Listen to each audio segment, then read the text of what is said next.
The story is told of an Irish boxer who became a Christian evangelist. One day, as he was setting up his tent for meetings, some local thugs came and began to heckle him. One of them took a swing at the preacher and hit him on the cheek, knocking him to the ground. He got up and pointed to his other cheek and said, "Jesus told me to offer you this one also." So the guy clobbered him again, knocking him to the ground. The boxer turned preacher rose slowly to his feet, took off his jacket, took his boxer stance and said, "Jesus didn't give me any further instructions." We all know someone like that local thug, don't we? People who not only insult us once or twice, but offend us over and over. Wouldn't we like to sometimes be the boxer and retaliate? Don't we sometimes want to do what the Irish boxer did? Just let someone have it. Well, the idea of the gospel today is just the opposite. We should take the high road, turn the other cheek. What happens if we turn the other cheek? Well, what if we take the high road? What message does it send?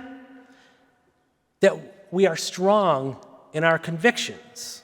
Or does it say that we're weak and afraid of confrontation? The Bible book of Leviticus is a text about the rites of the Jewish liturgy. It contains laws about worship in general and rules and customs on ceremonies in consecrations and sacrificial offerings. This is from where Jesus gets his examples of turning the other cheek and going the extra mile. But in our first reading today, God is telling us that he is the Lord of the world. So he has brought his holiness to us, and that we are to be holy like him. He plainly states, "Take no revenge and cherish no grudge against any of your people." He wants us to live among all his children, our neighbors, our brothers and sisters, and be holy. We are to live in community, to help each other, and to live his laws. As difficult as that can be, that's what this reading from Leviticus tells us. And God reinforces that with his last line, confirming, "I am the Lord." The second reading tells us that each of us is a temple of God because God dwells within us. And because we are a temple of God, we are holy. So where the first reading tells us God brought down his holiness to the world, the second reading is saying that his holiness is extended to each and every one of us, and that we are holy too. And since we are holy, we are of God, we are to live together, helping each other, being at peace with one another. To harm another is wrong, and that God will deal with us as we deal with others.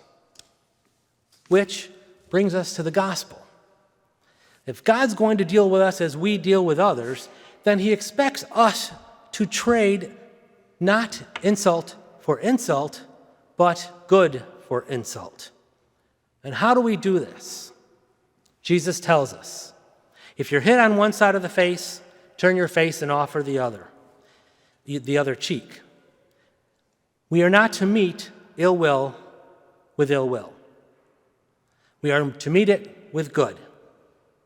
In addition to turning the other cheek, Jesus goes on to say, should anyone press us into service for 1 mile, go for 2 miles. So, what is Jesus meaning?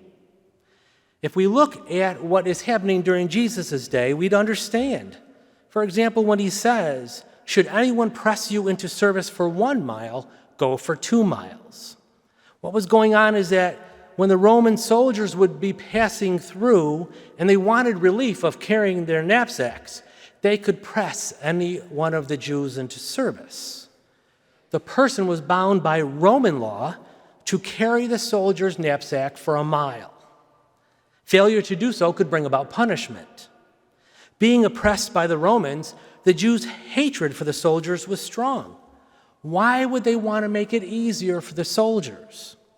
This is why Jesus suggested to not only go that one required mile, but to go 2 miles. And in addition, it caused the soldiers to have to chase after the person to get their belongings back. They are looking foolish.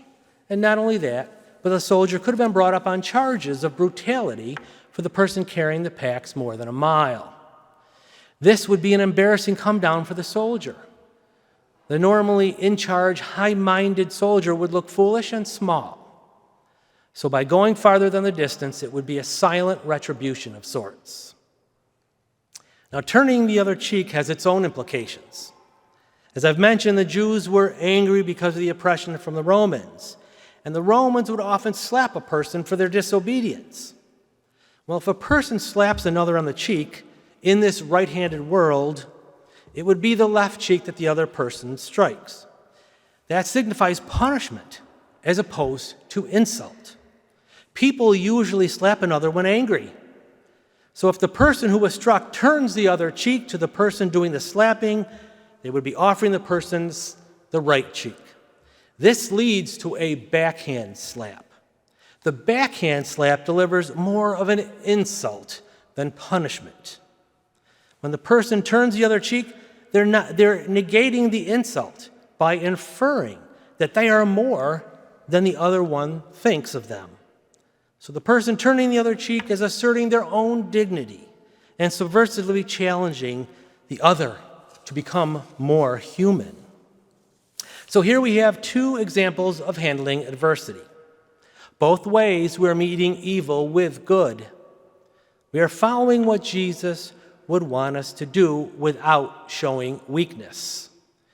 It's a nonviolent resistance to evil, and we actually show a bit of love to our adversaries. It seems Jesus was the precursor to nonviolent protesters like Gandhi and Martin Luther King Jr. In 1986, millions of Filipinos held a peaceful protest and prayer in the Philippine streets, and they called it the People Power Movement. The oppressive Marcos regime folded after 3 days. In 2003, the people of the country of Georgia ousted Eduard Shevardnadze through the peaceful Rose Revolution. These peaceful ways show respect for everyone, even your enemies, which we know is difficult to do at best. Jesus says, love your enemy. Loving your enemy is being strong. It's not looking weak, and it's certainly not being weak, as all of these examples and people have demonstrated. And the last line of the gospel says, be perfect as your heavenly Father is perfect. God says in the first reading, be holy. They both mean the same thing. We achieve holiness, perfection, by practicing what we hear in our readings today. The boxer who gave the other man a beating did not really turn the other cheek, but Jesus did. Jesus transformed situations of injustice into powerful statements. We can too.